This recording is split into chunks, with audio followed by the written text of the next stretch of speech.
Hola, ¿qué tal? Mi nombre es Julián Lozada. Soy el CEO de CJS Equipo Electrónico SAS, un taller automotriz en la ciudad de Cartagena, Colombia. Nos dedicamos al sector automotriz hace más o menos 15 años. Tenemos una experiencia en equipos de gama alta y gama media. Y hoy queremos empezar una serie en la que vamos a compartirles técnicas de diagnóstico y cómo afrontar ciertas dificultades que tiene el técnico actualmente, porque estamos viviendo una era de la mecatrónica en plenitud. Recuerdo que cuando era niño, mi papá me decía, estudie esa carrera que a usted le gusta, mijo, porque eso es lo que va a dominar el mundo. Tenía yo alrededor de 11 años. Y efectivamente, cuando eso está con deseos de estudiar electrónica, y bueno, hoy día nos damos cuenta que realmente la electrónica y la mecatrónica gobierna el mundo. Y en los automóviles no son la excepción. De hecho, son de los equipos más mecatrónicos que podemos encontrar de consumo. Entonces vamos a aprender un poquito sobre diagnóstico, vamos a aprender a usar equipos de diagnóstico, que hay una mala práctica que ojalá aprendiéramos a ir corrigiéndola. Cuando a nuestro centro de servicio llega un cliente no podemos llegar y decirle, señor, el servicio de escáner vale tanto. No, el servicio de escáner no se debe cobrar como servicio de escáner. Se debe cobrar el diagnóstico. Que tú en el diagnóstico utilices escáner, una llave 10, un multímetro. El escáner es una herramienta para hacer un diagnóstico.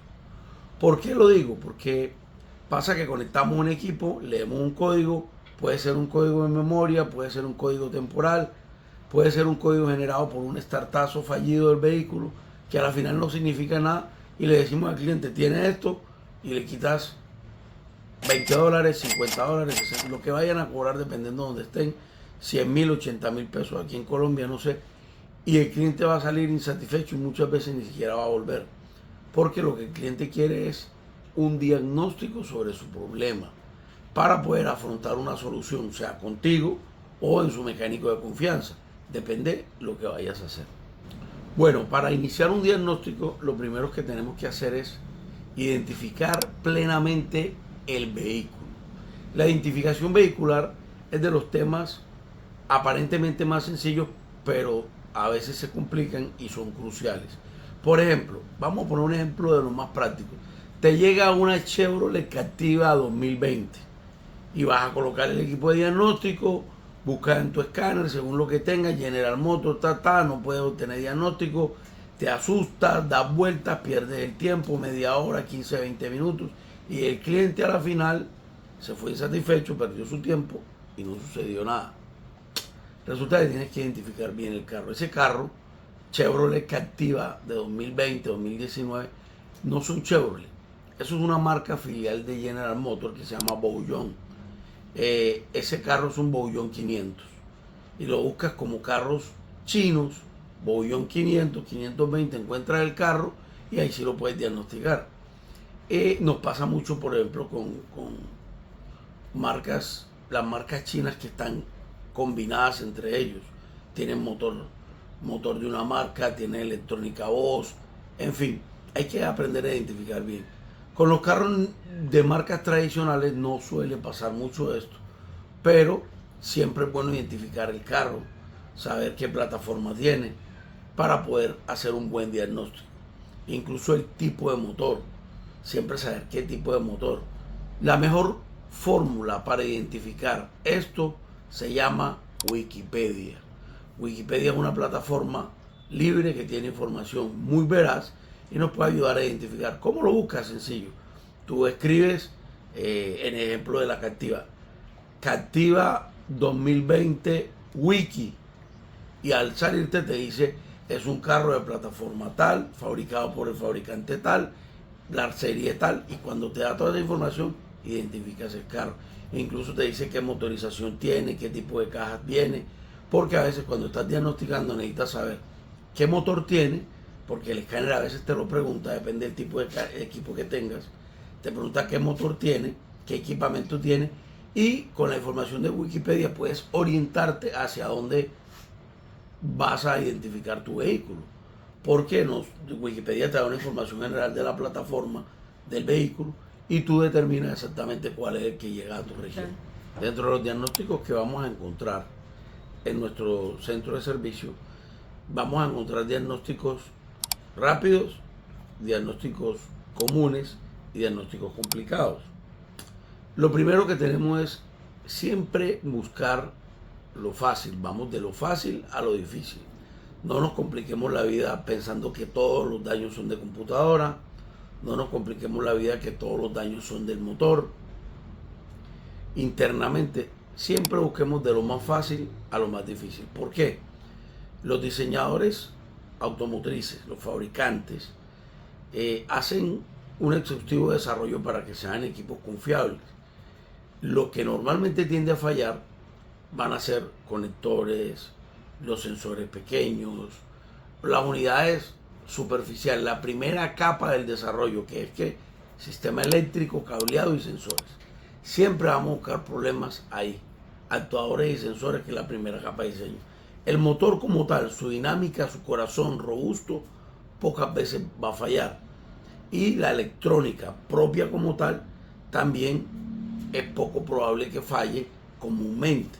No quiere decir que no reparemos muchísimas computadoras, obviamente equiparado a la cantidad de carros que existen en el sector automotriz, la cantidad de computadoras que reparamos son muchísimas. Pero la mayoría de los problemas siempre son básicos, son sencillos. Entonces, siempre cuando un cliente llega, lo primero que le vamos a preguntar es ¿qué siente? De acuerdo a lo que siente el cliente, nosotros miramos en nuestra experiencia si es un fallo de puesto, y si tienes un fallo de puesto, lo primero que vas a probar es bobinas. Prueba las bobinas, intercambias una bobina de lugar al otro, en el caso de que no sea un Renault Koleos. Es el único carro que no se puede intercambiar bobinas. Quita una bobina mala, la pones en el otro lado y quema la computadora inmediatamente. Porque el Renault Koleos tiene un defecto de diseño que no tiene protecciones en el disparo de bobinas. Debería tener en su electrónica una especie de red snooper para evitar los picos de corriente o la devolución del feedback. Y cuando quitan una bobina que tiene corto, la ponen en otro lado y se quema. Simplemente no sirve para nada. Con una sola bobina puedes quemar una computadora a los 4 puestos, porque me ha pasado 5 o 6 veces con clientes que traen el carro de otro taller porque cambiaron la bobina de lugar y quemaron la computadora. En fin, lo primero que hacemos es probar la bobina. Si tenemos un banquito, un test para bobina, lo hacemos afuera, levantamos la bobina, vemos si genera chispa. Si no genera chispa, pues vamos a probar, a aprender cómo verificar por qué no genera chispa, si hay voltaje, si hay pulso, etc. Siempre lo más básico. Si quitamos las bobinas, siempre por favor bajemos la bujía, revisamos la bujía. Las bujías se dañan, se van a tierra y producen un fallo muy desagradable. ¿Cómo nos damos cuenta si una bujía está mala? Sencillo, saca la bujía y la bujía está negra. Una bujía negra, una bujía que o no tiene chispa para quemar el combustible, o el electrodo no está haciendo el arco correctamente y está quedando la mezcla ahí.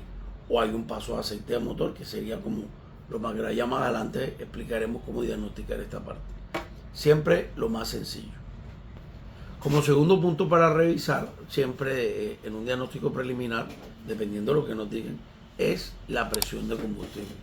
La presión de combustible genera tantos fallos y problemas como diseño de motor. ¿Por qué? Porque los motores tienen tanto diseño y tanta tecnología que el efecto de la presión de combustible produce fallos inesperados. Tenemos vehículos que cuando empieza a bajar la presión simplemente se apagan, aunque tienen presión de combustible muy baja, pero se apagan y no prenden.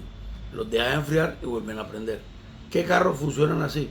La Captiva, la Chevrolet Captiva 2.4 de 2011 hasta la 2016-17, cuando su bomba está bajando presión, simplemente el carro empieza a apagarse. Lo deja enfriar un momentico, lo deja reposar un poquito y vuelve y prende. ¿Esto por qué sucede? No porque la bomba deje de mandar combustible, no. Es porque su bomba de alta presión, cuando no tiene el caudal suficiente, se bloquea. Y al bloquearse, deja de tener presión el riel de combustible. Y ya. Ella se bloquea porque mecánicamente necesita suficiente caudal para que su pistón pequeñito comprima y multiplique la presión, porque esto tiene un sistema de inyección GDI. Los sistemas de inyección GDI son sensibles a la presión. Por otra parte, hay carros que simplemente los acelera suavecito y desbocan bien así tengan muy baja presión. Pero cuando le tratas de decir, el carro se queda o empieza a hacer detonaciones, es lo más típico.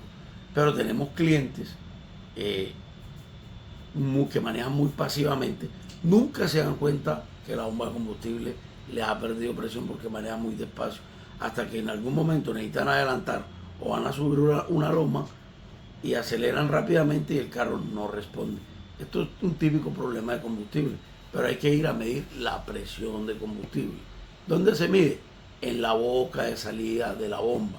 Cuando mides en el riel, lo puedes medir en el riel de combustible, pero tienes que tener en cuenta que ya aquí puede estar regulado, salvo que tenga el regulador en el riel. Siempre muy atento a medir regulado o antes de ser regulado la presión para tener un parámetro correcto. Vamos entrando de esta manera al uso de las herramientas de diagnóstico.